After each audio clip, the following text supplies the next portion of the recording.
Thanks for putting your trust in me and for inviting me to be part of this incredible campaign.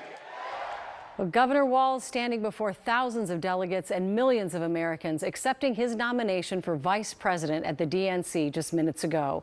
The governor drawing on his experience as a teacher and a football coach in Minnesota as he makes his pitch for Americans to vote for him and Vice President Harris. We have live team coverage tonight. Jessica Hart is in Mankato watching Walz's speech with the governor's former students. But we begin with John Croman live in Chicago. John? Hey, Julie, Governor Walz tonight oscillated between Trump attacker, Harris cheerleader, and Midwestern storyteller, painting a picture of what his life has been about and the direction he's taken Minnesota as governor. As you can imagine, the state's delegation erupted when they saw him walk onto the stage tonight.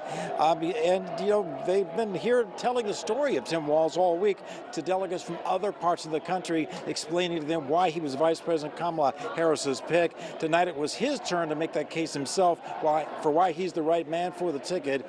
Before the governor spoke, they played a 4-minute video narrated by First Lady Gwen Walz, telling his life story as a soldier, teacher, coach, and motivator of young people.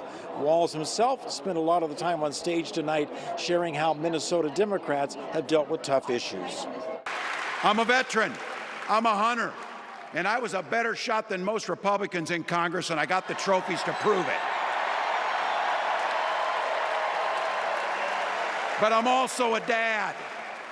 I believe in the Second Amendment, but I also believe our first responsibility is to keep our kids safe.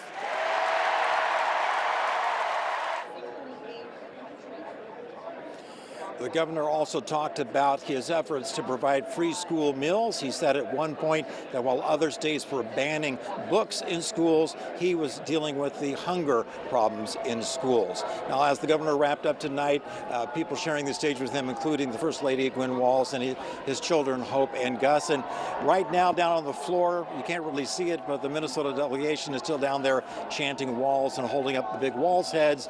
But alas, I can't be in two places at the same time. So back to you guys. Well, John, I know making the rounds on social media, and I know a lot of people reacting to his children's reaction, particularly his son, Gus, who was so emotional tonight, appearing to say, "That's my dad." Going to see a lot of that over the next 2 days.